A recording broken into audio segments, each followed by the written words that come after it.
ang mga kwento ng pag-ibig, kwento ng buhay at kwento ng pag-asa dito sa Barangay Love Stories. Love Stories.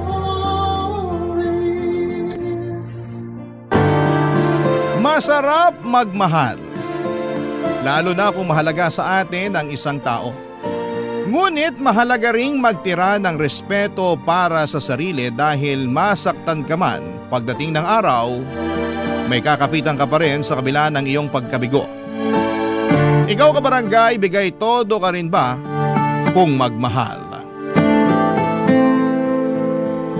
Dear Papa Dudut, mapagpalang araw po sa inyo at sa lahat ng mga nakikinig ngayon dito sa inyong programa.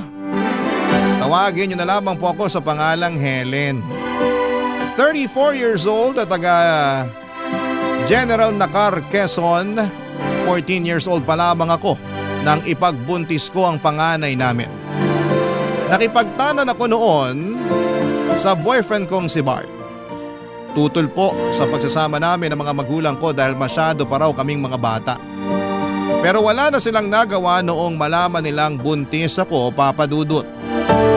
Nagpakasal kami ni Bart sa Huwes pagtungtong ko sa edad na 18. Sa pagsasama namin sa loob ng 2 dekada ay nagkaroon kami ng isa pang anak. Babae ang panganay ko at lalaki naman ang bunso namin. Papa Dudut, sa loob ng 2 dekada kalahati noon ay nasa Brunei si Bart dahil sa trabaho niya. Driver po siya ng isang mayamang pamilya doon at minsan lang talaga siyang makauwi.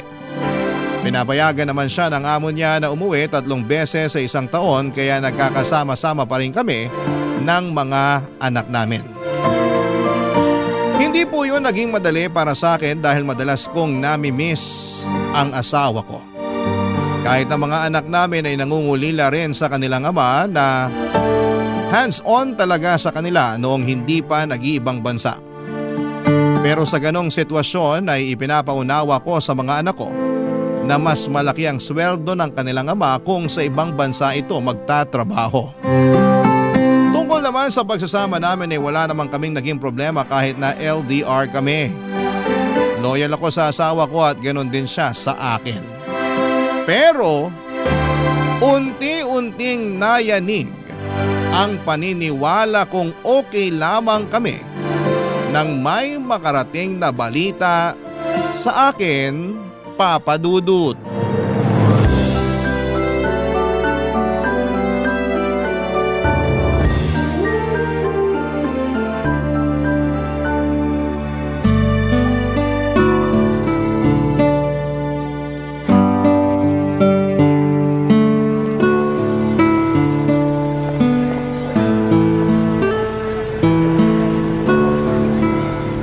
Nagkausap na ba kayo ng asawa mo? Mukhang hindi na tumatawag sa'yo. Iso ka, Nay. Magkausap nga lang kami kagabi. Kinumusta yung mga bata at saka nagkwentuhan kami. Kailan daw siya uuwi? Next week na raw po. Excited na nga po ako eh. Sa tagal ba naman na hindi kami nagkita? Na-excite ka pa mukhang niloloko ka na ng asawa mo. Nay, saan niyo naman nakuha yung ideya na yan? Loyal po sa akin si Bart. Mahal na mahal niya kami ng mga anak niya kaya hindi niya ako ipagpapalit sa ibang babae. Nasasabi mo yan kasi hindi mo naman siya nakikita araw-araw. Hindi mo alam kung sino-sino mga nakakasama niya. Baka hindi mo namamalayan, may kalampungan na pala siyang iba.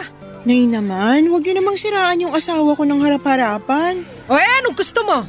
Siraan ko siya ng patalikod?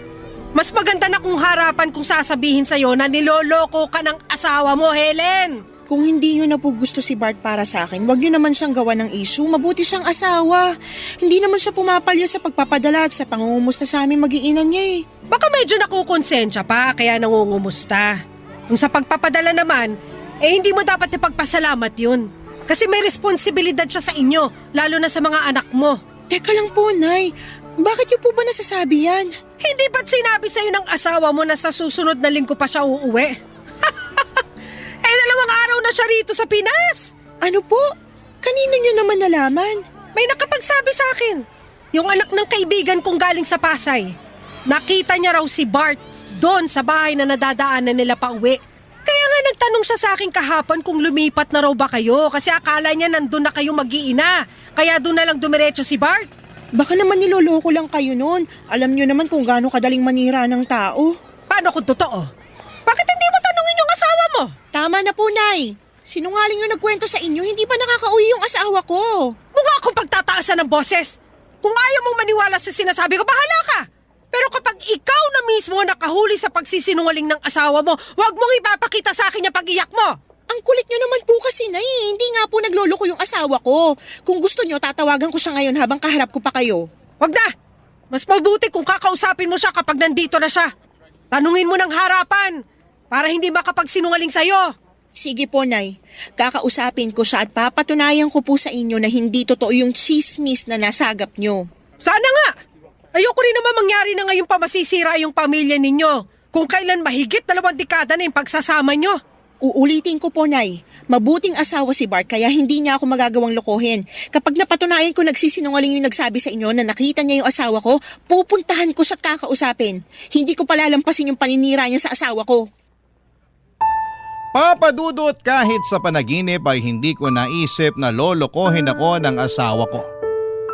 Consistent naman kasi siya sa ipinapakita niya mula noong magsama kami.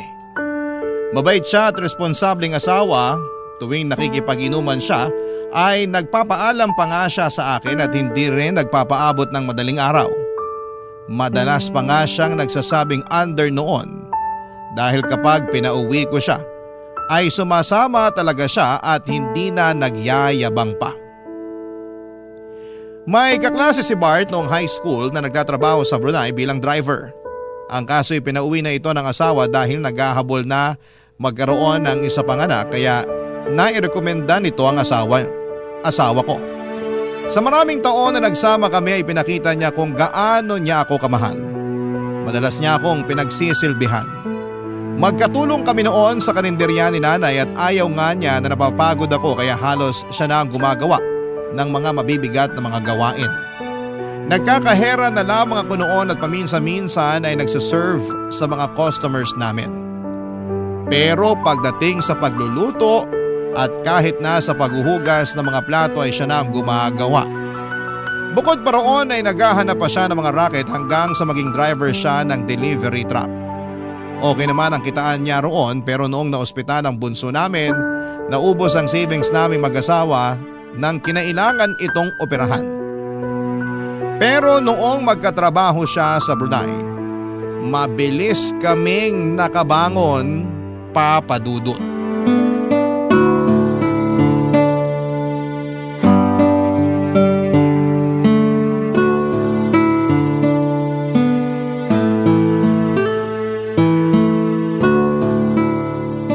Mahal, na-miss kita sobra. Tagal naman kasi nating hindi nagkita. Nandito na ako. At habang nandito ako, babahawi ako sa inyo ng mga bata. Nasaan nga pala sila? Nasa school pa, may pasok sila ngayon eh. Oo nga pala. Sinabi mo ba na ngayon ako darating? Siyempre hindi, gusto mo silang isorpresa, 'di ba? Oo, miss na miss ko na sila eh. Lalo na yung bunso natin. Tagal na nag-aaya na maglaro kami ng basketball. Siguradong matutuwa yun mamaya kapag nakita ka niya. Na pala, kamusta si nanay? Nakasalubong ko siya kanina dyan sa labas ah. Binati ko pero hindi ako pinansin. Galit ba siya sa akin? Ha? Baka bad mood lang yun si nanay, pagpasensyahan mo na. Nakakapanibago lang kasi. Dati naman, kinukumusta niya pa ako tuwing nagkikita kami sa labas. Ay nako, kakausapin ka rin ni nanay. Wrong timing ka lang talaga. Teka, kumain ka na ba? Oo, kumain na ako kanina. Ikaw, kamusta ka naman? Hindi ka ba nahihirapan sa mga gawain dito? Sus, makapangumusta ka naman. Parang hindi tayo nag-uusap sa video call. Siyempre okay lang naman ako, kayang-kaya ko pa mga gawain dito. Bakit parang nakukulangan ka pa? Yun na nga. Nakukulangan din ako kaya parang kailangan ko na ng bagong aalagaan. Total, nandito ka na. Anong ibig mong sabihin? Mahal, gusto ko na ulit magbuntis. Ano? Gusto ko ng isa pang anak. Malalaki na kasi mga anak natin eh. Mahal naman, baka naman naiinip ka lang kaya mo naiisip yan. Saglit lang ako rito. Sino sasama sa'yo tuwing may check-up ka? O kaya pag nanganak ka na? Nandito naman si nanay. Pwede niya akong samahan. Tsaka siya rin naman yung nag-aasikaso sa akin nung nanganak ako, 'di ba? Oo, pero busy na si nanay sa karinderya. Nakakaya naman kung maaabala pa siya. Baka sabihin niya pa, ako yung asawa mo pero hindi man lang kita masamahan. Nasabi ko na to kay nanay. Kahit na. Bakit parang ayaw mo? Hindi naman sa ayaw. Parang hindi lang maganda yung timing. Eh kung hindi ngayon, kailan pa mahal? Kung kailang hindi ko na kaya, ganun ba? Pwede naman sa ibang taon. Wag lang muna ngayon. Pagbigyan mo na ako, sige na naman mahal. Gusto ko lang talagang maranasan ulit na may alagang baby. Pero gusto ko ring makasama mo ko sa pagbubuntis mo. Para masubaybayan ko yung anak natin hanggang sa paglabas niya. Pwede naman kitang laging i-update. Madalas naman tayo magka-video call, di ba? Oo, pero iba pa rin yung nakikita ko kayo ng malapitan. Para may magawa man lang ako para sa inyo. May magagawa ka naman eh. Sinusustentuhan mo naman kami tsaka lagi ka rin nangungumusta. Sapat na sa akin yun. Mahal, please naman, makinig ka sa akin. Wag na muna ngayon, okay? Gusto ko rin naman magkaanak pa tayo. Pero hindi lang talaga ito yung tamang panahon para dyan. Ang simple-simple lang naman ang hinihiling ko sa'yo. Hindi naman ikaw yung magbubuntis kundi ako. Mahal, pag-usapan na lang natin to ulit sa susunod, okay? Magpapahinga muna ako. Ang layo pa ng binyahe ko papunta rito. Ano pa nga bang magagawa ko?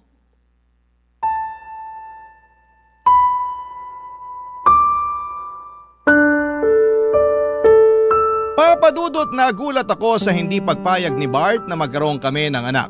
Samantalang siya pa ang humihiling sa akin na sundan na ang bunso namin noong huling uwi niya rito sa Pilipinas.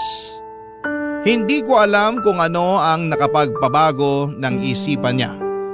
Tinanong ko naman siya ulit pero iisa lang talaga ang sagot niya. Hindi pa raw yun ang tamang panahon para magkaanak kami, Papa Dudut. Pinanindigan niya po ang katwiran niyang yon, kaya naman hindi na rin ako nagpumilit pa. Inisip ko na lamang na pwede pa rin naman talaga sa susunod na taon. Nang makauwi si Bart, akala ko ay madalas na kaming makakapag-bonding. At susulitin talaga niya yon, yung oras na kasama kami, pero hindi po ganon ang nangyari. Nung unang 2 araw ay nakipaglaro pa siya ng basketball sa bunso namin. Nagluluto rin siya sa bahay at naglalambing din sa akin. Pero mula nung 3 araw niya sa amin ay palagi na siyang umaalis. Ang paalam niya, may importanteng lalakarin lang daw at sa susunod na pag-alis niya, sinabi niyang tutulungan niya lang daw ang kumpare niya sa pag-aasikaso ng requirements para makapagtrabaho din sa Brunei. Papadudot na unawaan ko naman yon dahil may tumulong din naman sa kanya noong kaya hinayaan ko lamang siya. Pero noong araw-araw na siyang umaalis ay doon na po ako nagduda sa mga ginagawa niya, Papadudot. Barangay Love Stories. Barangay Love Stories. Papadudot ng minsang umalis si Bart ay sinundan ko na siya. Nakita ko siyang dumiretso sa terminal ng bus sa Infanta papunta sa Maynila. Wala po siyang dalang gamit maliban sa chest bag na lagi niyang daladala tuwing umaalis siya. Hindi pa noon nakakakyat ng bus si Bart kaya nagpa siya akong tawagan siya para malaman kung magsisinungaling siya sa akin o hindi. Tumawag ako at sumagot naman siya. Tinanong ko kung nasaan siya ng mga sandaling yon pero nagulat ako ng ibang lokasyon ang sinabi niya sa akin. Malinaw na nagsisinungaling noon ang asawa ko. At dahil doon ay may mas nadagdagan pa ang pagdududa ko sa kanya. Hindi nga nagtagal ay nakumpirma kong niloloko na ako ng asawa ko. Noong pabalik na siya sa Brunei ay hindi na siya nagpahatid sa airport kaya mas lalo akong nagtaka. Dati naman kasi ay pinapasama pa niya ang 2 naming anak tuwing inihahatid ko siya. Pero nagdahilan siya na masyado raw siyang malulungkot kapag sumama kami roon. Pero kahit na hindi niya kami pinasama ay sinundan ko siya, Papadudot. Hindi niya namalayan na nakasakay lang kami noon sa isang bus papunta sa Maynila. At laking gulat ko noon nang pagdating niya sa terminal ay may babaeng sumundo sa kanya. Nakakotse pa yung babae. Maganda siya at may katangkaran din pero mukhang mas matanda pa siya sa akin. Hindi ko na sila nagawa pang sundan nang makita ko mismo kung paano siya hinalikan ng asawa ko. Hindi na ako nakakibo sa kinakatayuan ko ng mga oras na yon. Napaluha na lamang ako nang mapagtanto ko kung bakit may nagbago sa pakikitungo ng asawa ko sa akin at sa mga anak namin.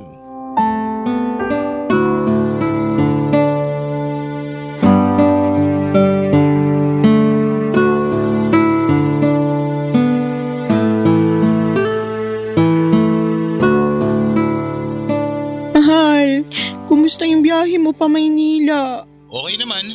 Safe naman ako nakarating dito sa airport. Sa airport? Sana nga sinama ko kayo eh.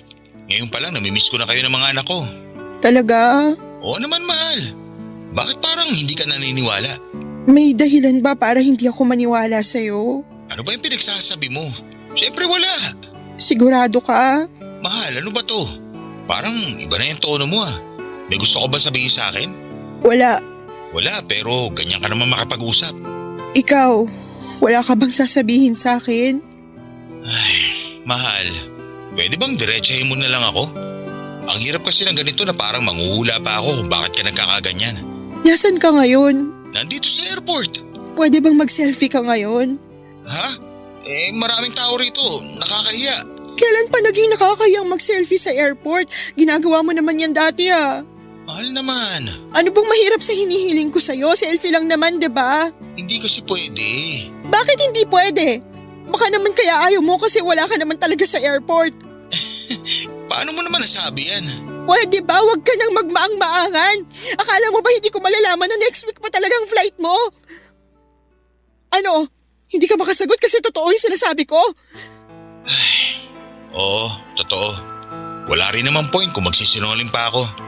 Wala ako sa airport. Nandiyan ka sa babae mo, di ba? Kailan mo pa ba ako niloloko, ha? Kailan pa kayo ng babae mo? 5 taon na.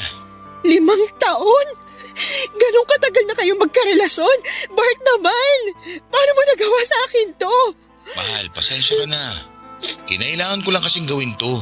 Kailangan ko ng tulong niya para magkaroon ng trabaho sa Brunei. Tinulungan ka naman ng kaibigan mo, di ba? Ano pa yung tulong na sinasabi mo? Nagsinungaling ako sa'yo noon. Totoong tinulungan ako ng kaklase ko nung high school. Pero nabankrupt yung amo ko. Nagbawas na siya ng mga driver nila. At isa ako sa natanggal kasi ako lang naman yung Pinoy doon. Hindi ko na alam yung gagawin ko noon, mahal. Buti na lang, ipinakilala sa akin ng kaibigan ko si Angelica. Siya yung tumulong sa akin para magkaroon ng panibagong trabaho sa Brunei. Marami siyang kilala na makakatulong sa akin. Kaya may napasukan kaagad ako noon. Kaya ba pati yung Angelica na yun, pinasukan mo na rin? Mahal naman. Intindihin mo naman ako. Para sa inyo rin naman tong ginagawa ko. Hindi ko lang talaga sinabi sa'yo na natanggal ako sa trabaho kasi ayoko ma-stress ka pa. Saka ayoko rin umuwi nang wala man lang sapat na ipon. Ngayong may ipon na tayo, hindi mo na kailangan makisama sa babae mo. Umuwi ka na rito. Mahal, hindi talaga pwede. Please naman, unawain mo naman ako ngayon. Anong gusto mong gawin ko, ha? Tanggapin na lang na may kahati ako sa'yo, ganun ba? Hindi naman magtatagal to, mahal. Pansamantala lang to. Ikaw pa rin yung mahal ko. Kayo pa rin yung pamilya ko. Kaya sana, pagbigyan mo na muna ako ngayon. Alam mo, hindi ko alam kung paano mo pa nasasabi sa akin yan ngayon. Hindi ka pumayag nung sinabi ko sa'yo na gusto kong magbuntis ulit. Tapos ngayon, malalaman ko na may kabit ka pala. Ano gusto mo maramdaman ko? Dapat ba hindi na lang ako masaktan kasi mahal mo naman kami ng mga anak mo? Niloko mo na nga ako eh. Huwag mo naman akong gawin tanga.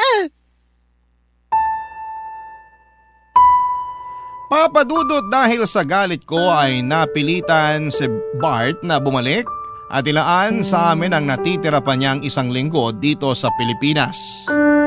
Harap-harapan niyang inamin ang naging affair nila ni Angelica. Kahit daw nasa Brunei siya ay madalas pa rin silang magkasama. Sobrang sakit noong nalaman ko lahat-lahat ng panloloko sa akin ng asawa ko.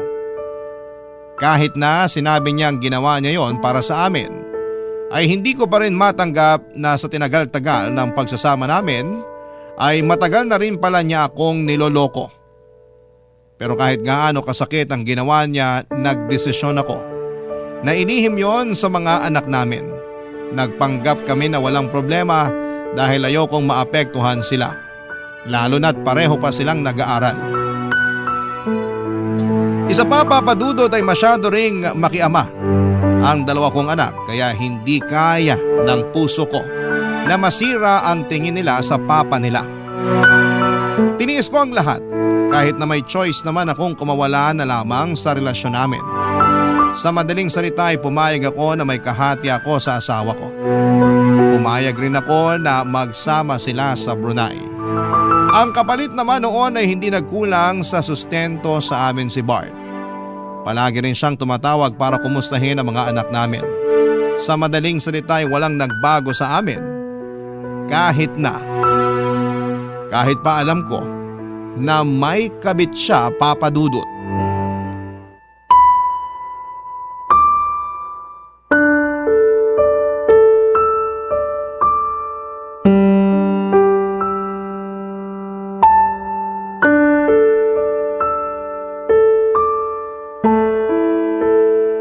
Nasaan ka ngayon?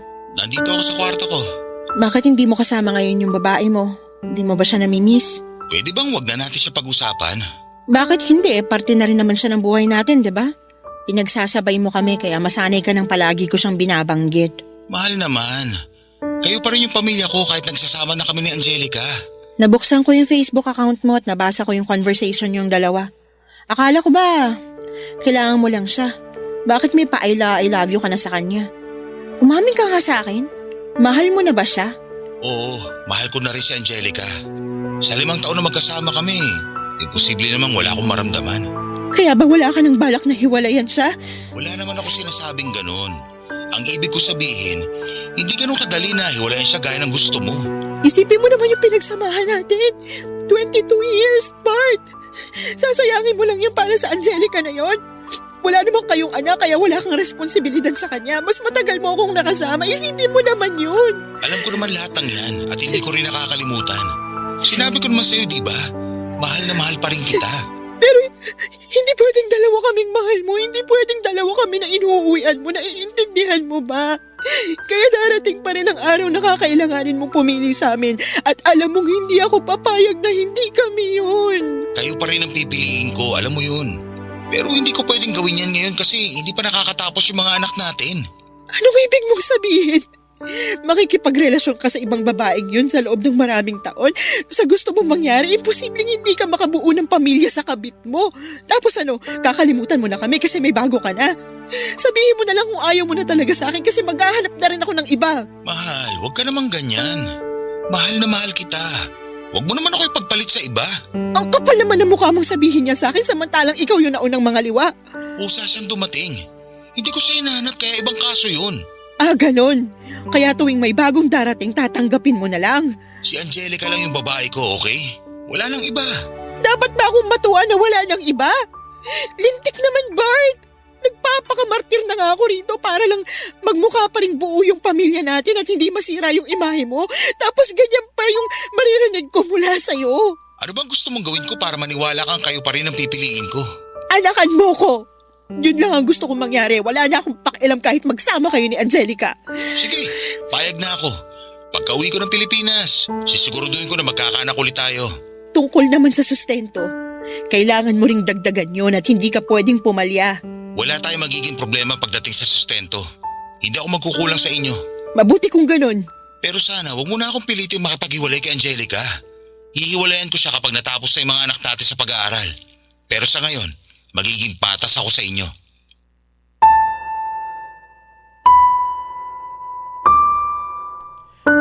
Papa Dudut, batid ko na napakatanga ko sa naging desisyon ko.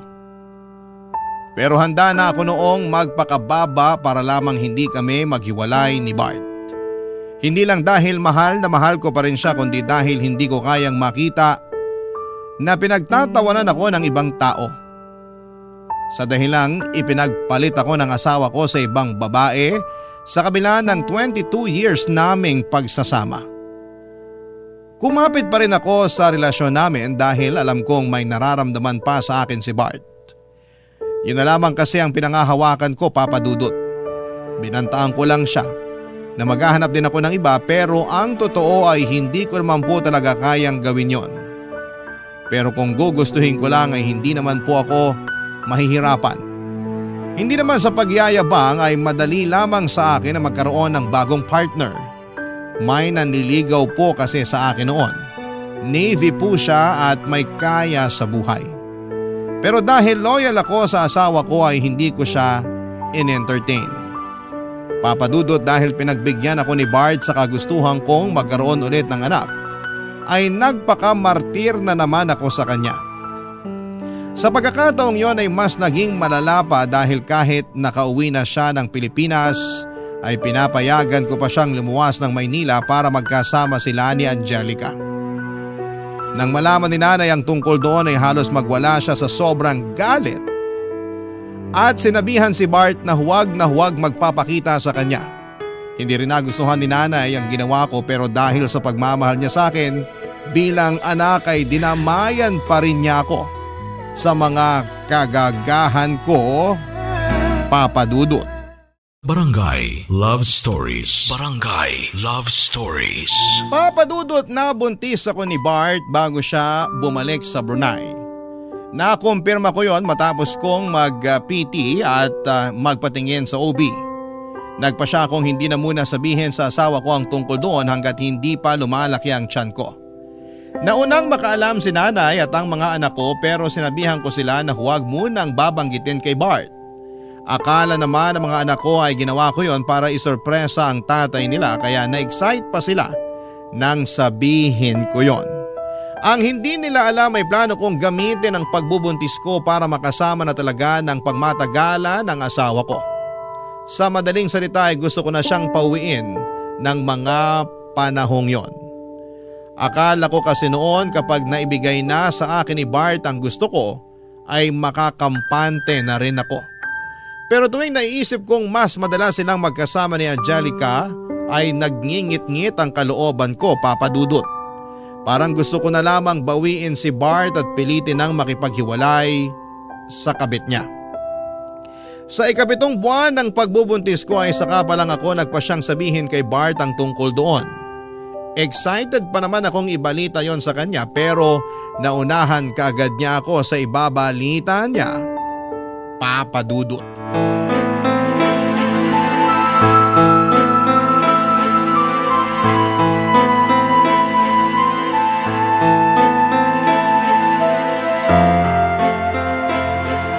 Anong sinabi mo? Tama ba yung narinig ko? Buntis si Angelica? Oo, mahal. Kahapon ko lang nalaman. 3 buwan na raw. Hindi siya pwede mabuntis! Alam ko magagalit ka, pero mahal, nandito na to eh. Hindi naman kaya ng konsensya ko kung ipalalaglag namin yung bata. Saka gusto na rin ni Angelica na magkaanak na kami. Tapos ano? Kasal na yung susunod niyang hihilingin sa'yo. Ang kapal naman ng mukha ng babaeng yan. Ganun na nga yung gusto niya mangyari. Gusto niya na magpakasal kami. Hindi ako papayag. Alam ko. Hindi naman ako magpapakasal sa kanya. Pwede naman ako magdahilan na lang sa kanya na hindi basta-basta ang proseso ng annulment. Kung sasabihin mo yan sa kanya, parang pinaaasa mo pa siya. Ipakausap mo siya sa akin. Baka kailangan mo na ipamukha sa kanya kung anong lugar niya sa buhay mo. Hindi naman mangyayari yun eh. Sinabi mo rin sa akin noon na kami yung pipiliin mo, pero anong ginawa mo, ha? Binigyan mo pa siya ng dahilan para itali ka niya. Binuntis mo pa. Huwag ka na magalit, please. May usapan naman tayo, di ba? Nabubuntisin kita para magkaroon ka na ulit ng aalagaan. Hayaan mo pagbalik ko. Malapit na akong manganak, Bart. Anong ibig mo sabihin? Buntis ka rin? May mga anak bang hindi buntis? Pero bakit ngayon mo lang sinabi sa akin? Kasi gusto ka naming isorpresa ng mga bata. Pero wala eh. Sa ganitong pagkakataon mo pa nalaman. Inunahan mo ko kaagad ng balitang na buntis mo na yung kabit mo. Pasensya ka na. Kung alam ko lang. Kung alam mo lang ano, may gagawin ka ba para mapasaya ko ngayon? Ano bang gusto mo, mahal? Hiwalayan mo si Angelica. Pero. Wala nang pero. Ang tagal ko nang nagtiis na may kahati sa'yo. Hiwalayan mo siya kung gusto mo pang makasama yung bago nating anak. Pwede bang saka na lang kapag nanganak na siya? Baka kasi kung ano pa maisipan niyang gawin kapag ngayon pa ako nakipag-iwalay sa kanya. Kawawa naman kung matadamay pa yung inosenteng bata. Siguraduhin mo lang natutuparin mo na yan, Bart. Kasi kung hindi, mapipilitan talaga ako na ilayo sa'yo tong anak mo. Pangako, totoo na to. Kamusta pala yung baby natin? Nakakapagpa-check up ka ba? Sinong kasama mo sa pagpunta sa doktor? Si nanay. Siya naman talaga nag-aasikaso sa akin noon pa. Kunwari ka pang hindi mo alam.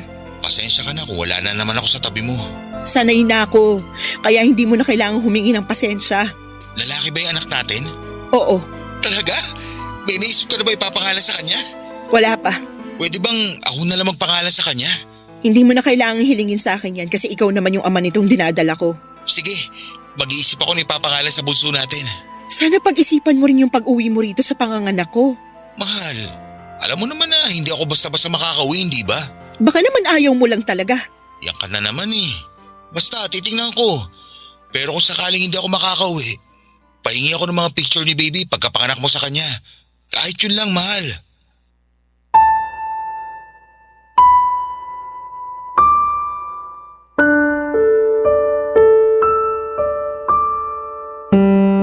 Papadudot, alam naman ni Angelica na kasal kami ni Bart pero hindi ko maintindihan kung bakit hinihiling pa niya na pakasalan siya ng asawa ko. Pero kahit na ano pang gawin niya ay hindi ako papayag na maghiwalay kami ni Bart. Pinangahawakan ko ang kasal namin at malaki ang laban ko hanggat hindi pa ako hinihiwalayan ng asawa ko. Sa galit ko noon ay gumawa ako ng paraan para makausap si Angelica. Dahil pareho lang naman kaming nasa Pilipinas, kung tutuusin ay pwede ko siyang puntahan pero dahil malaki na ang tiyan ko ay mahihirapan na akong magbiyahe.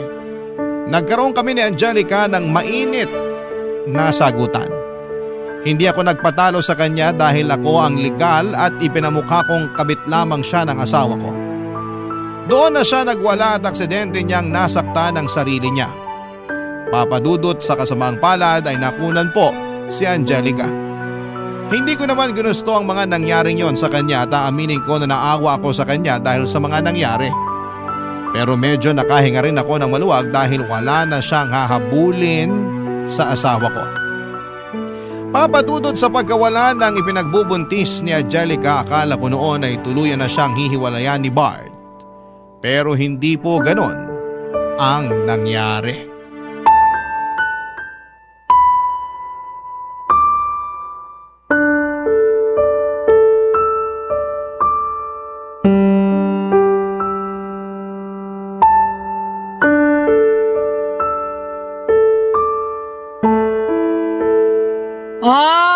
Anong sinabi ko sa'yo? Nung una pa lang, sinabihan na kitang niloloko ka ng asawa mo pero ayaw mo maniwala. Ipinagtatanggol mo pa siya. O tapos ngayon ano? Ginawa ka lang niyang tanga. Oo na po, Nay. Tanga na ako kung tanga pero mahal na mahal ko po si Bart. Ama pa rin siya ng mga anak ko. Ama siya ng batang nasa sinapupunan ko ngayon. Kaya hindi ako papayag na maghihiwalay kami dahil sa Angelica na yun. Ako lang dapat yung mahal niya, Nay. Ako lang. Kahit hindi ka pumayag na maghiwalay kayo, kung hindi ka na kayang panindigan ng asawa mo, wala na ring silbi ang pagpapakamartir mo. Ano bang kailangan kong gawin para matauhan ka? Masyado mo nang ibinabal ang sarili mo para lang sa isang manlolokong asawa? Pero Nay, kahit naman niloko niya ako, hindi pa rin niya kami pinabayaan. Mahal niya pa rin ako. Tanga! Hindi na pagmamahal yung ginagawa niya sa'yo. Pinaglalaroan ka na lang ni Bart. Alam ko po, Nay. Alam ko po. Pero tiniis ko na ang lahat para sa mga bata. Ayoko malaman nila na hindi na kami maayos ng papa nila. Ayoko ring malaman na may ibang babae si Bart kasi baka mawala yung respeto nila sa kanya. Naririnig mo ba yung sarili mo? Helen naman! Kaya ka biniyayaan ng utak para gamitin mo sa mga desisyon mo sa buhay at hindi para magpakatanga lang sa isang lalaki. Kung ako yung mga anak mo, kapag nalaman kong ganyan kakamartir, baka mawalan na rin ako ng respeto sa'yo. Hindi na kasi pagmamahal ang tawag sa ginagawa mo. Isang malaking kagagahan. Naiintindihan mo ba? Pero Nay, wala kasi kayo sa posisyon ko kaya nasasabi niyo yan. Hindi ko gugustuhin malagay sa posisyon mo. At kung sakali man, hindi ko hahayaan yung asawa ko na mga bet habang kasal pa kami. May anak din naman po kayo. Bakit hindi niyo ako maintindihan? Alam ko, pero matino yung tatay mo. At ikaw, malalaki na yung mga anak mo. Hindi na sila mga paslet na hindi pa kayang umunawa ng sitwasyon. Kung sasabihin mo sa kanila yung totoo, hindi mo na kailangan magtiis sa asawa mo. Kung hihiwalayan ko siya, mas mapapadali lang sa kanilang lahat. Ayoko siyang hiwalayan, hindi lang dahil sa mahal ko pa siya, kundi dahil ayoko maging masaya sila ng kabit niya. Hindi ko ibibigay yung gusto nila, Nay. Niloko na nga nila ako, tapos bibigyan ko pa sila ng dahilan para maging masayang pamilya. Kahit anong pilit ng babaeng yun na makuha yung asawa ko, latak pa rin lahat ng mapupunta sa kanya kasi ako yung legal na asawa. Hindi naman tatagal yung pagsasama nila kung hindi mo hinayaan. Imbis na kastiguhin mo yung asawa mo, nagpabuntis ka pa ulit. Paano kung tuluyan ka na niyang iwan, ha? Sino nga ako sa bata? Hindi niya po gagawin yun. Kahit nagawa niya mga bet, mahal na mahal pa rin niya yung mga bata. Baka naman sila na lang talaga yung habol sa'yo ng asawa mo. Pero ang totoo, kating-kati na siyang hiwalayan ka at natatakot lang siya sa pwede mong gawin. Uulitin ko, Nay. Mahal ako ng asawa ko, kaya huwag niyo nang ipilit yung sinasabi niyo. Sige, bahala ka sa gusto mong isipin. Total, sarado naman yung isip mo. Lahat ng sasabihin ko, hindi mo rin naman tatanggapin. Kahit ano pang sabihin niyo, hindi ko siya hihiwalayan.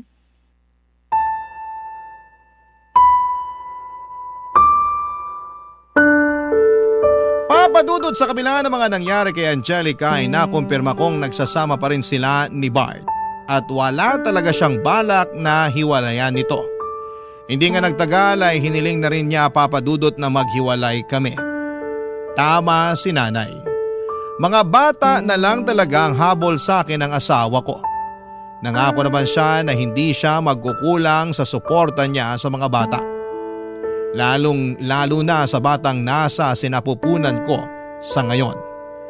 Humihiling siya ng annulment at willing daw gumastos si Angelica para doon. Pero hindi ako pumayag. Hinayaan ko silang magsama gaya ng gusto nila pero hindi ko hinayaang mawala sa akin ang titulo bilang legal na asawa. Batid kong mas lalo ko lang ginagawang komplikado ang sitwasyon namin. Pero ayoko magmukhang talunan kay Angelica. Kaya nangako ako na hanggat nabubuhay ako ay mananatili pa rin siyang kabit ng asawa ko. Hanggang sa ngayon ay hindi pa rin alam ng mga anak ko na sira na ang relasyon namin ng tatay nila. Kaya gusto ko sanang samantalahin ang pagkakataong ito para makahingi ng payo sa mga tagapakinig ng inyong programa, Papa Dudut. Kung dapat ko pa bang sabihin sa mga anak ko na gusto ko nang makipaghiwalay or gusto nang makipaghiwalay sa akin ng papa nila. At kung tama ba na hindi ko hiwalayan si Bart kahit desidido na siyang sumama sa kabit niyang si Angelica.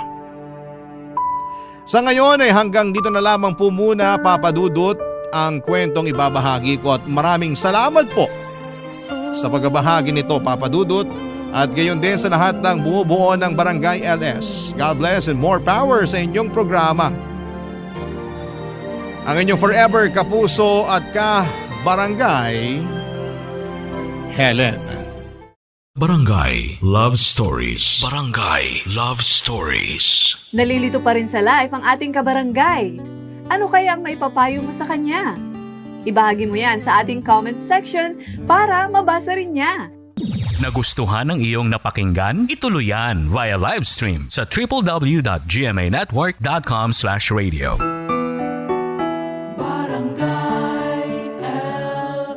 In Mega Manila, 97.1. Forever.